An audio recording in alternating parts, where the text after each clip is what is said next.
This, for the purpose of this celebration, is the 4th of July. It is the birthday of your national independence and of your political freedom. Fellow citizens, I shall not presume to dwell at length on the associations that cluster about this day. The simple story of it is that, years ago, the people of this country were British subjects. But your fathers, who had not adopted the fashionable idea of this day, of the infallibility of government and the absolute character of its act, presumed to differ from the home government in respect to the wisdom and the justice of some of those burdens and restraints. They went so far in their excitement as to pronounce the measures of government unjust, unreasonable, and oppressive, and altogether such as ought not to be quietly submitted to. I scarcely need say, fellow citizens, that my opinion of those measures fully accords with that of your fathers. Such a declaration of agreement on my part would not be much worth to anybody. It would certainly prove nothing as to what part I might have taken had I lived during the great controversy of 1776. To say now that America was right and England wrong is exceedingly easy. Everybody can say it. The dastard, not less than the noble brave, can flippantly descant on the tyranny of England towards the American colonies. It is fashionable to do so. But there was a time when to pronounce against England, and in favor of the cause of the colonies, tried men's souls. They who did so were accounted in their day plotters of mischief, agitators, and rebels, dangerous men, to side with the right against the wrong, with the weak against the strong, and with the oppressed against the oppressor. But to proceed. Feeling themselves harshly and unjustly treated by the home government, your fathers, like men of honesty and men of spirit, earnestly sought redress. They petitioned and remonstrated. They did so in decorous, respectful, and loyal manner. Their conduct was wholly unexceptionable.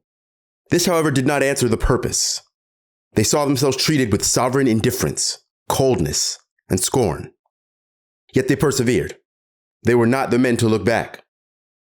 Oppression makes a wise man mad. Your fathers were wise men, and if they did not go mad, they became restive under this treatment. They felt themselves the victims of grievous wrongs, wholly incurable in their colonial capacity. With brave men, there is always a remedy for oppression. Just here, the idea of a total separation of the colonies from the crown was born. It was a startling idea, much more so than we, at this distance of time, regard it. The timid and the prudent, as has been intimated, of that day were, of course, shocked and alarmed by it. I remember also that, as a people, Americans are remarkably familiar with all acts which make in their own favor.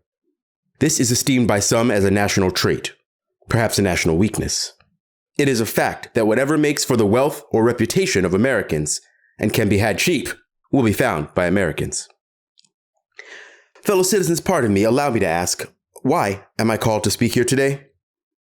What have I, or those I represent, to do with your national independence? Are the great principles of political freedom and of natural justice embodied in that Declaration of Independence extended to us? And am I, therefore, called upon to bring our humble offering to the national altar and to confess the benefits and express devout gratitude for the blessings resulting from your independence to us? Would to God, both for your sakes and ours, that an affirmative answer could be truthfully returned to these questions. Then would my task be light and my burden easy and delightful. For who there is so cold that a nation's sympathy could not warm him? Who so obdurate and dead to the claims of gratitude that would not thankfully acknowledge such priceless benefits? Who so stolid and selfish that would not give his voice to swell the hallelujahs of a nation jubilee when the chains of servitude had been torn from his limbs? I am not that man. But such is not the state of the case. I say it with a sad sense of the disparity between us. I am not included within the pale of this glorious anniversary. Your high independence only reveals the immeasurable distance between us. The blessings in which you, this day, rejoice are not enjoyed in common. The rich inheritance of justice, liberty, prosperity, and independence bequeathed by your fathers is shared by you, not by me. The sunlight that brought life and healing to you has brought stripes and death to me. This 4th of July is yours, not mine. You may rejoice. I must mourn. To drag a man in fetters into the grand illuminated temple of liberty and call upon him to join you in joyous anthems were inhuman mockery and sacrilegious irony. Do you mean, citizens, to mock me by asking me to speak today? If so, there is parallel to your conduct, and let me warn you that it is dangerous to copy the example of a nation whose crimes, lowering up to heaven, were thrown down by the breath of the Almighty, burying that nation in irrecoverable ruin. I can today take up the plaintive lament of a peeled and woe-smitten people. Fellow citizens, above your national, tumultuous joy, I hear the mournful wail of millions, whose chains, heavy and grievous yesterday, are today rendered more intolerable by the jubilee shouts that reach them.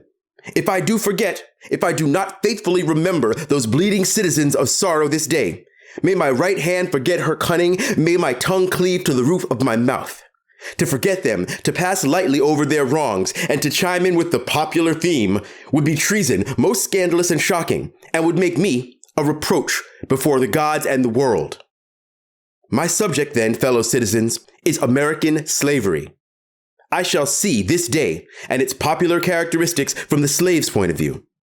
Standing there, identified with the American bondman, making his wrongs mine, I do not hesitate to declare with all my soul that the character and conduct of this nation has never looked blacker to me than on this 4th of July.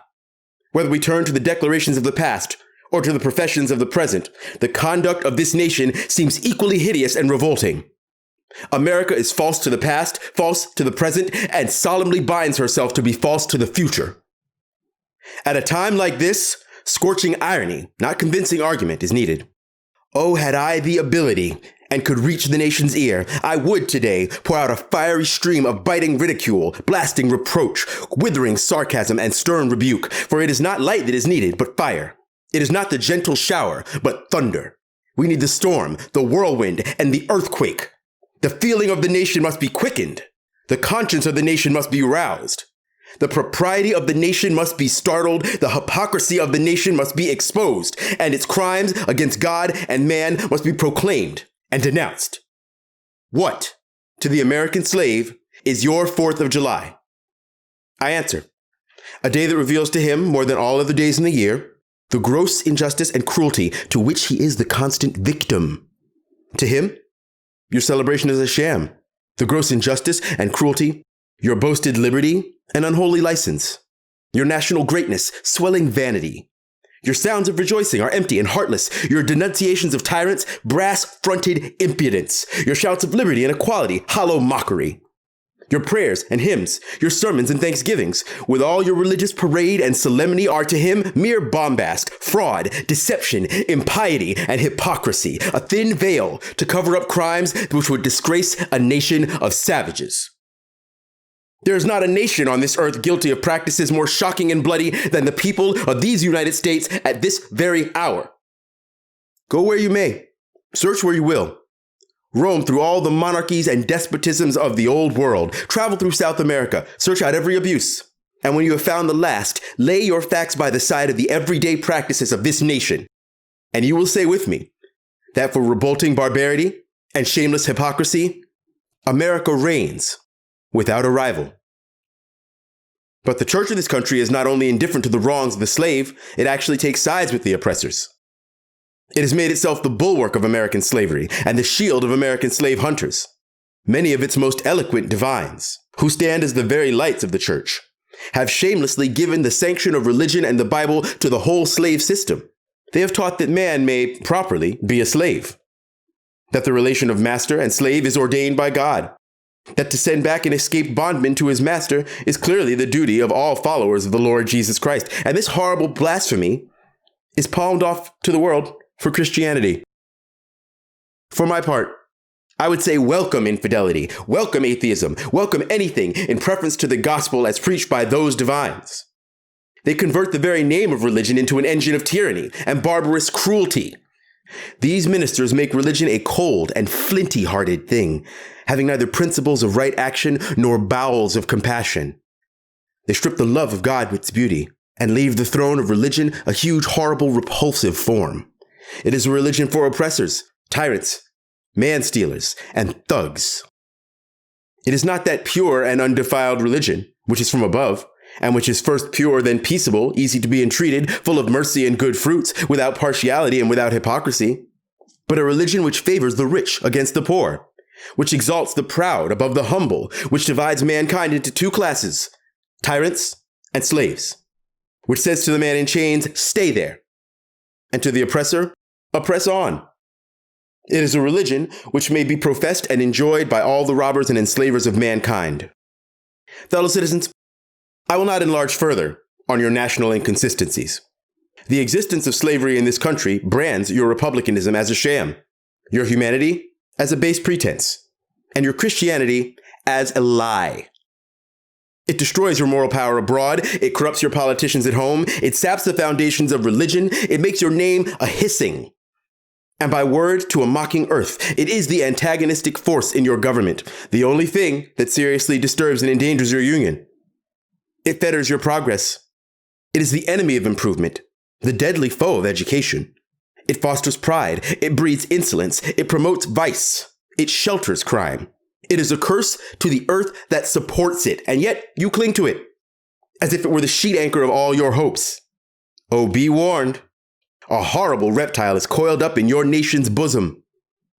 The venomous creature is nursing at the tender breast of your youthful republic. For the love of God, tear away and fling from you this hideous monster, and let the weight of 20 millions crush and destroy it forever.